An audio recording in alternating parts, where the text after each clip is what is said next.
He's supposedly been arrested in New York. His art gets shredded mid-auction. He paints rats with stencils and somehow sells them for millions. He's a legend, a vandal, a visionary, and no one knows who he is. Who is Banksy?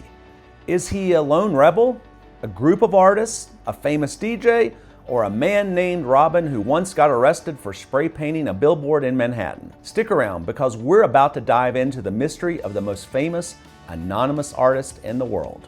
The Banksy mystery, the art world's equivalent of a Scooby-Doo episode where the mask never quite comes off. He's been called the Scarlet Pimpernel of spray paint, part myth, part legend, part meme. But the big question still stands.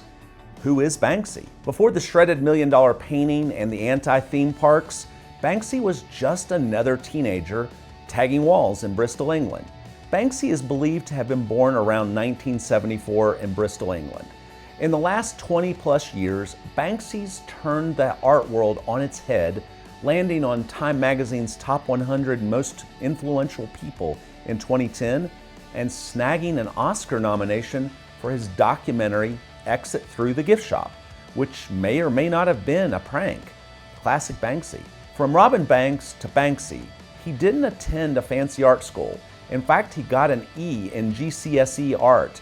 He learned by doing on brick walls, under bridges, and sometimes inside police vans. Early on, he painted under the name Robin Banks, which evolved into Banksy, easier to tag and less on the nose about robbing banks. He quickly ditched traditional graffiti and discovered the power of the stencil. Banksy said it gave him ruthlessness and efficiency. Translation: faster art, fewer arrests. But purist graffiti artists weren't thrilled.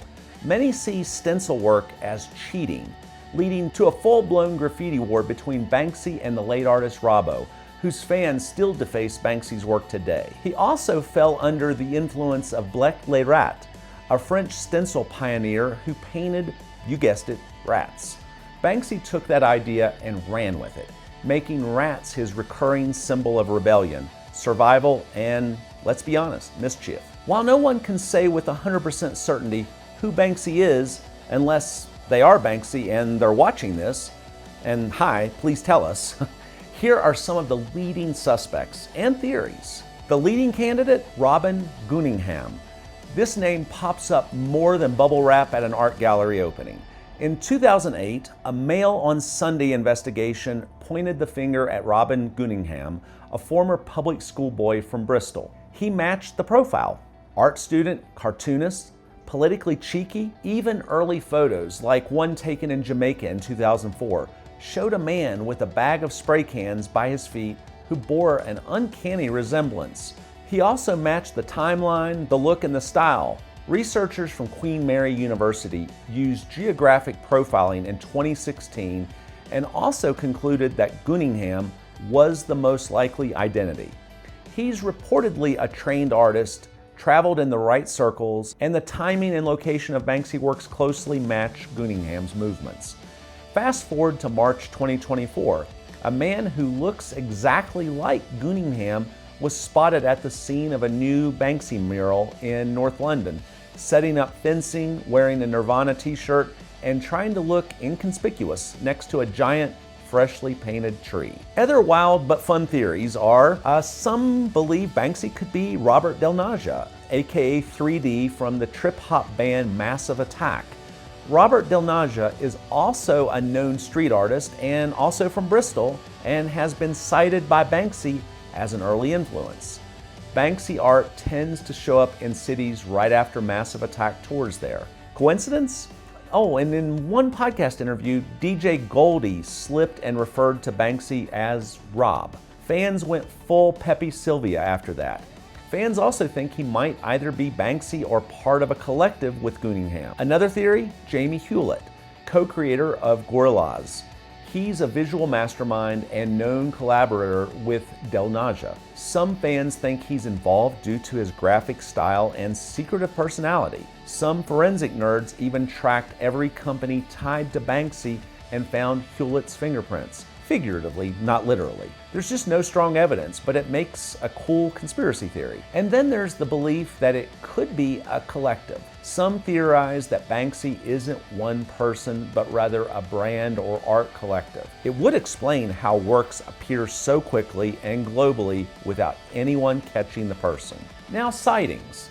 There have been plenty of alleged Banksy sightings over the years. PPE clad on the London Underground, face masks, safety goggles, hazmat-style suits, gloves. It's also brilliant camouflage in cities like London, where workers in PPE are everywhere and largely ignored. In October of 2016, a woman in Melbourne, Australia was walking down a dark alleyway when she spotted a man spray painting a wall.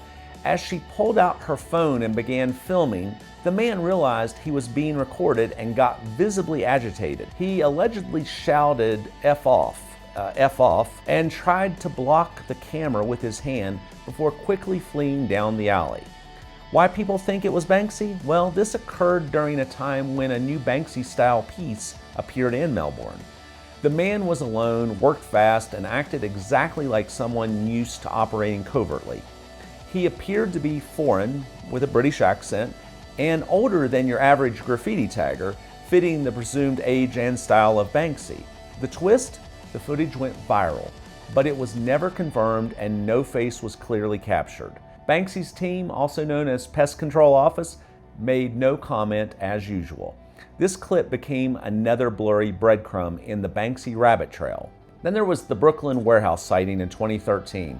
During Banksy's month-long New York City residency in October of 2013 called Better Out Than In, two key art pieces were part of mobile installations: Sirens of the Lambs, a slaughterhouse truck filled with animatronic stuffed animals, and Waterfall Truck, a literal waterfall built into a truck.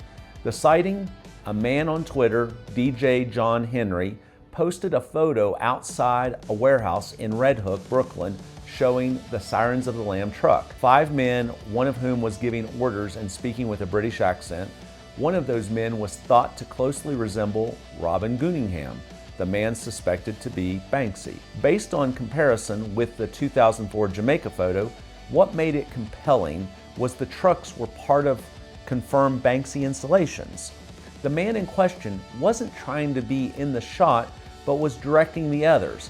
He never answered questions, and the team left quickly when approached. Henry originally tweeted he thought it was Banksy himself, but later backtracked after fan backlash, saying he didn't want to ruin the show. Then Banksy himself once mentioned that he was arrested for painting a picture about corruption over a billboard. As a result, he spent 40 hours in a jail cell, followed by a spell of community service and a hefty fine for which he never got a receipt and no record appeared to be kept. And this was supposed to have transpired in the 1990s, but I couldn't find any record of it. So